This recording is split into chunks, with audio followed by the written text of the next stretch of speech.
আসসালামু আলাইকুম। আশা করি সবাই ভালো আছেন। আমি আজকে দেখাবো আমার বাজিগর পাখির জন্য আমি যে খাবারগুলো কিনি, সেই খাবারগুলো আপনাদের আজকে দেখাবো। অ্যা দেখাবো বলতে কীভাবে খাবারটা প্রসেস করি অথবা কেনার পরে আমি কী করি খাবারগুলা, সেগুলো আপনাদের দেখাবো। আমি মনে করেন ছাদে নিয়ে আসলাম এগুলা রোদ দেওয়ার জন্যে, ঠিক আছে? এগুলো এখন রোদ দিব আমি। আর রোদ দেওয়ার সময় আপনাদের একটা একটা করে বের করে নাম বলবো আর দেখায় দিব। এই যে দেখেন, আপনারা দেখতে পাচ্ছেন, এটা হচ্ছে চীনা কাউন। চীনা কাউন তো আপনারা চিনেনই, বাজিগর পাখির যারা পালেন তারা তো অবশ্যই চিনেন। আমি রোদ দিতেছি, মিলে দিতেছি। মিলে দেওয়ার একটাই কারণ, আপনার বাজারে কিনতে পাওয়া এগুলা অনেক ময়লা থাকে, অনেক দিন পরে থাকে, অনেক জায়গা থেকে ঘুরে ঘুরে আসতে আসতে অনেক মানে ড্যাম হয়ে যায়। এগুলা রোদ দিলে পোকামাকড় থাকলে হয়তো চলে যায়, হয়তো মারা যায়। আমি তাই রোদ ছাড়া কখনো বাজিগর পাখির খাবার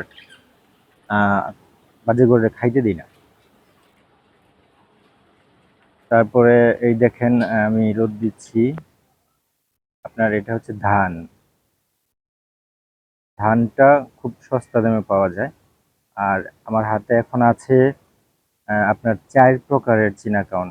লাল, কালো, তারপরে সাদা, তারপরে হলুদ। লাল, কালো, সাদা, হলুদ, 4 প্রকারের চীনা কাউন, যেটা বড় চীনা কাউনটা আপনাদের যেটা দেখাইলাম। তারপরে এটা রোদ দিয়ে দিলাম, মেলে দিলাম রোদ্রে। এখন আমার হাতে আছে এটাও চীনা কাউনেই, একটু লম্বা পদের, পিচ্ছিল ধরনের। এটা অনেক পিচ্ছিল, আমার নামটা মনে আসতেছে না। আমি তো আগে কখনো ভিডিও বানাই নাই, এই প্রথম ভিডিও বানাচ্ছি আপনাদের দেখানোর জন্য। আর এটা হচ্ছে দেখেন, সূর্যমুখীর ফুল। সূর্যমুখীর ফুল দেশিটা না, এটা হচ্ছে অস্ট্রেলিয়ানটা। আমি অস্ট্রেলিয়ানটা কিনছি একটাই কারণ, আমি যতবার দেশি সূর্যমুখীর বিচিটা কিনতে গেছি, আপনার এই যে এটা হচ্ছে তিসি, এটা হচ্ছে লাল তিসি। এখন সূর্যমুখীর কথাটা বলবো আপনাদের, এটা হচ্ছে লাল তিসি, এটা দেখে নেন। এটাও রোদ দিচ্ছে, এটাতে অনেক ময়লা থাকে। আর সূর্যমুখী ফুলের যে বিষয়টা বলতে চাইলাম, আমি সেটা কিনতে গেলে অনেক সময় দেখছি যে এর চোচা থাকে, মানে ধানের চোচার মতো, চিটার মতো। সূর্যমুখী ফুলে অনেক চিটা থাকে দেশিটার মধ্যে, তাই আমি অস্ট্রেলিয়ানটা কিনছি, এটাতে কোনো চিটা নাই। দেখেন আমার রোদের প্রসেস শেষ, রোদ দেওয়ার প্রসেস শেষ।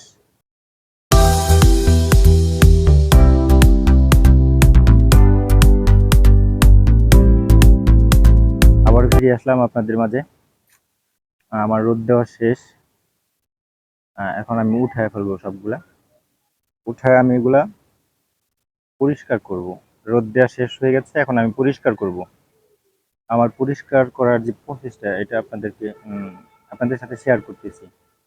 এই যেগুলা ঝেড়ে দিচ্ছি, দেখবেন কত ধুলাবালি, এই যে দেখছেন কত ধুলাবালি বের হচ্ছে, দেখেন দেখেন। এইগুলা যদি খাবারে থাকে, পাখির খাবারে থাকে, পাখি অসুস্থ হয়ে যাবে এগুলা খেয়ে। অসুস্থ তো হবেই। তার মানে আপনার খাবারটা দিচ্ছেন ভালোর জন্য, এতগুলো দামি দামি খাবার একসাথে মিক্সড করে দিচ্ছি। এখন যদি সেই খাবার খেয়ে অসুস্থ হয়ে যায়, তাহলে বিষয়টা অনেক খারাপ। আমি অনেকবার এগুলা ঝেড়ে দিছি। ছাদে অনেক বাতাস, সেই বাতাসে আমরা গ্রাম অঞ্চলে যেভাবে ধান উড়াই অথবা ধান কুলা দিয়ে করি, আপনারা কখনো করছেন কিনা আমি জানি না। আমি দেখছি এগুলা, সেই প্রসেসটাই আমার মনে আছে। অনেক বাতাস ছাদে, সেই বাতাসের সাহায্যে আমি এগুলা মানে উড়াচ্ছি, আর ময়লাগুলো উড়ে যাচ্ছে। কত সুন্দর উড়ে যাচ্ছে, শুধু যেটা অরিজিনালি খাবার সেটাই থেকে যাচ্ছে, আর বাকিগুলা সব উড়ে যাচ্ছে। মানে এইভাবেই আমার বাজিগর পাখির খাবারগুলা প্রস্তুত করি। প্রস্তুত করার পরে আমি বাজিগর পাখিকে খাইতে দেই। আপনারা লক্ষ্য করবেন যে এগুলাতে কিন্তু অনেকবার অনেক সময় মাটি থাকে, যেগুলা মাটির চাকা, ছোট ছোট মাটির চাকা। বাজিগর পাখির যে খাবারটা চীনাকাউনের সমান। এই যে আমি ডলে দিচ্ছি, এখন দেখছেন হাত দিয়ে অনেকক্ষণ ডলাডলি করছি। সেটা আপনাদের ভিডিওতে পুরোটা দেখাইতে গেলে আপনাদের সময় লাগবে অনেক, তাই আমি কেটে কেটে দিছি। অনেকক্ষণ আমি ডলাডলি করছি, ডলতে ডলতে এত ধুলাবালি বের হয়েছে বলার বাইরে। অনেক ধুলাবালি বেরিয়েছে, দেখেন আপনারা দেখতে পারবেন, ভিডিওর মধ্যে দেখতে পারবেন যে কত ধুলাবালি যে উড়ে গেছে, অনেক সময় দেখা যায় না। আজকের মতো শেষ করছি। আগামীতে আরো ভালো ভালো ভিডিও পাওয়ার জন্য আমার পেজটি ফলো দিয়ে রাখবেন, ইউটিউব চ্যানেলটি সাবস্ক্রাইব করে রাখবেন।